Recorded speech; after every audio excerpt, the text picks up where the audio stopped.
แต่สิ่งที่อยากเว้าให้เฮาฟังมื้อนี้ก็คือเกี่ยวกับความเกิดความตายนี่แหละของตนญาติโยมเฮา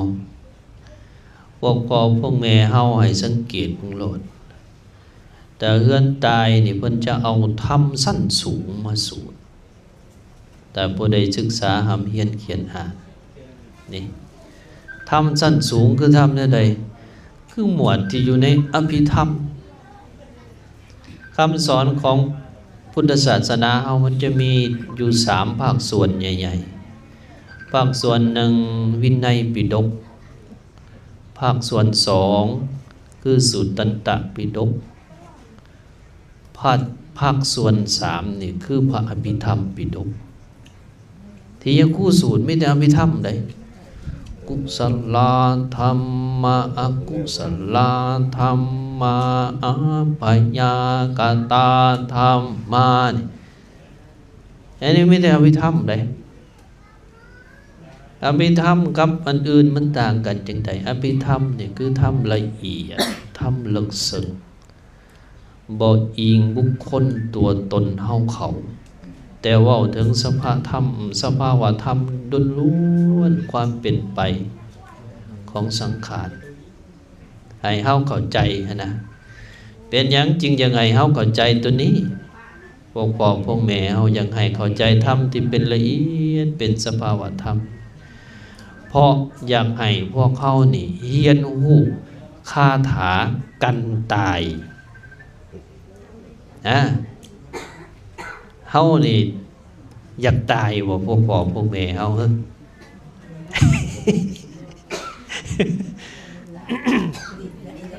อยากตายบ่บางคนนี่ก็สิเข้าใจโอ้ยมันบ่มีหยังต้องมากันตายได้บ่มีดอกทุกคนก็ตายหมดก็แม่นก็บ่ว่า แต่ถ้าเฮาเข้าใจลึ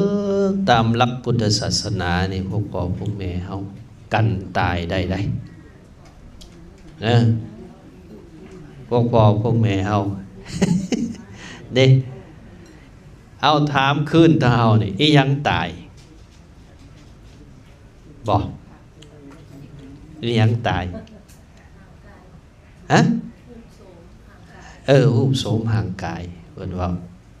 รูปโสมห่างกายอันนี้คำตอบของพวกแม่เฮาพวกพ่อเอาพวกแม่เฮาเด้เอาพวกแม่ศีลแม่ธรรมเอา อีหยังตายคนทั้งหลายก็สิไปเห็น1คนตายก็คือแม่เพิ่นว่ารูปโสมห่างกายคนตายสัตว์ตายนี่แต่ถ้าเฮาฝึกปฏิบัติเข้าไปถ้าบ่มีรูปโสมห่างกายเลยยังสิตายบัดนี้บ่มีคนเลยสมมุติบ่แม่นตายสมมุติมันบ่มีคนเลยยังสิตาย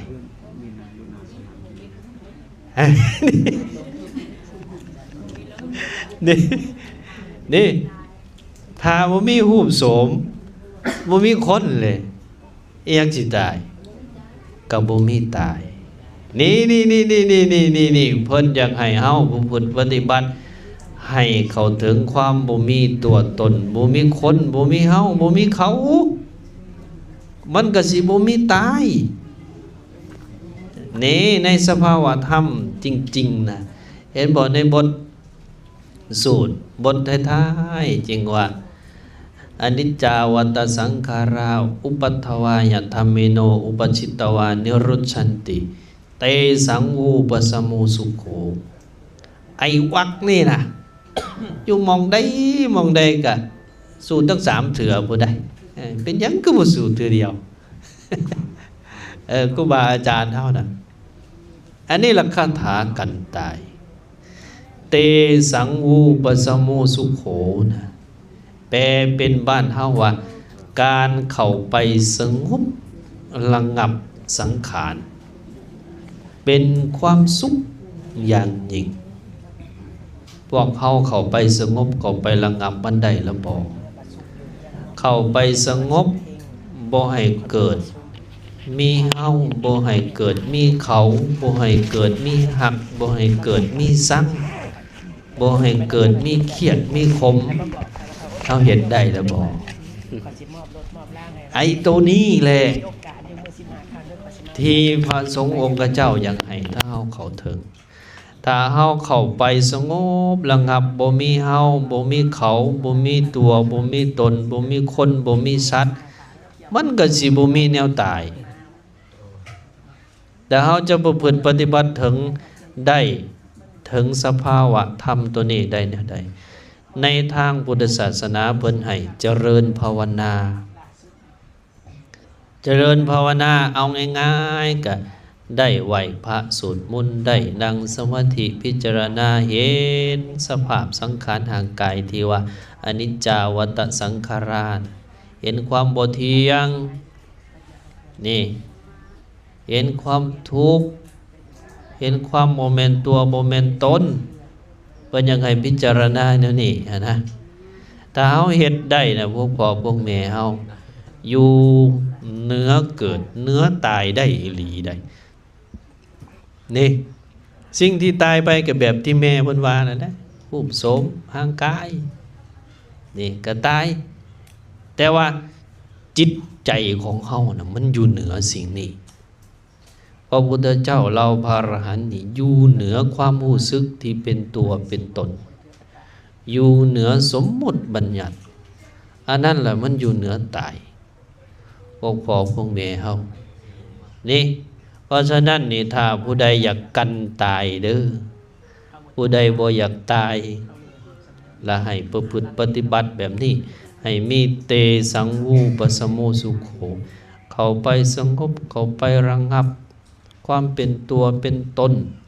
ความเป็นตัวเฮาตัวเขาความหักความสั่งนี่ถ้าเฮาสงบระงับบันไดเฮาก็จะบ่มีแนวตายห่างกายกับผุพังไปตามเหตุตามปัจจัยของสังขารนั่นแหละเหมือนกับก้อนหินก้อนทรายแหละเหมือนกับเพื่อนชานหมู่นี้แหละมันก็สิผุพังไปตามการตามเวลาของมันแต่ว่าจะบ่มีเฮาตายบ่มีเฮาเจ็บบ่มีเฮาปวดเป็นนั้นไอ้พวกพ่อพวกแม่ในเนื้อหาที่พระสงฆ์องค์เจ้าเพิ่นนำมาแสดงมันเป็นปรมัตถธรรมนี่ธรรมสั้นสูงธรรมที่สิเฮ็ดให้เฮานั้นกันเกิดกันตายได้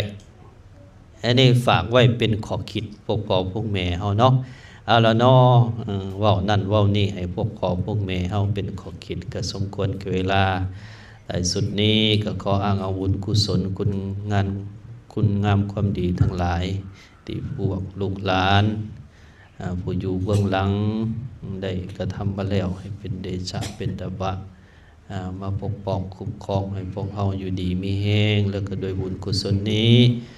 คอยหอดคอยถึงดวงจิตวิญญาณของแม่ย่าน้อยเน่